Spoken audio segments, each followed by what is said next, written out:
G'day, it's Tony Park from Tasmania, Australia. And now we're getting to the sharp, pointy end of the concept of business tribes. That's of making money. At the end of the day, business is about making money.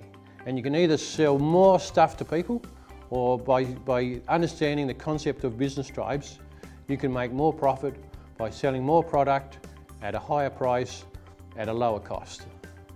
That's how you make money with business tribes. So you sell more product because you get an understanding from the consumer what their problems are. So once you've got more understanding of what their problems are, you can have solutions for their problems. It's not about selling more stuff that you got out the back.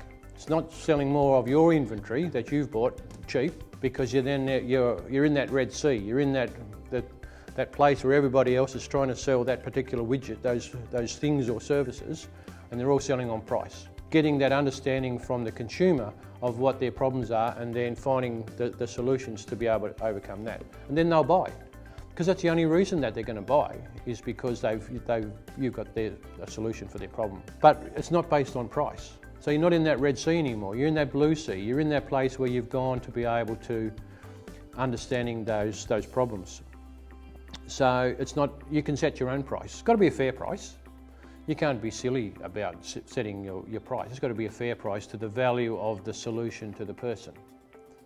Because at the end of the day, it's their problem, and their perceived solution to their problem creates that value. So once that value is in place, you can ask that price. So the price is set by the value to the consumer, not the price that everybody else is trying to sell based on just selling inventory, selling the product that you've got out the back. Now we've sold more product at a higher price. It's understanding those employee tribes and understanding those supplier tribes that can reduce your cost of production, can reduce the cost of inputs to be able to then get a greater gross margin between the cost and the sale. And to be honest, you make more money at the difference between the cost and the sale than you do on trying to put the price up. Say a business runs at a net, this after costs, of a net profit of around 10%. So you only have to increase the price of your sale by 10% to be able to get a 100% increase in your net profit. But also if you decrease your costs by the same margin, you can also get a 100% increase in your net profit. So it's getting that life in business isn't all about keep on putting the price up. It's to get to a fair price, but if you can reduce your costs in a fair way as well, you can actually turbocharge that business. Thanks for watching this video.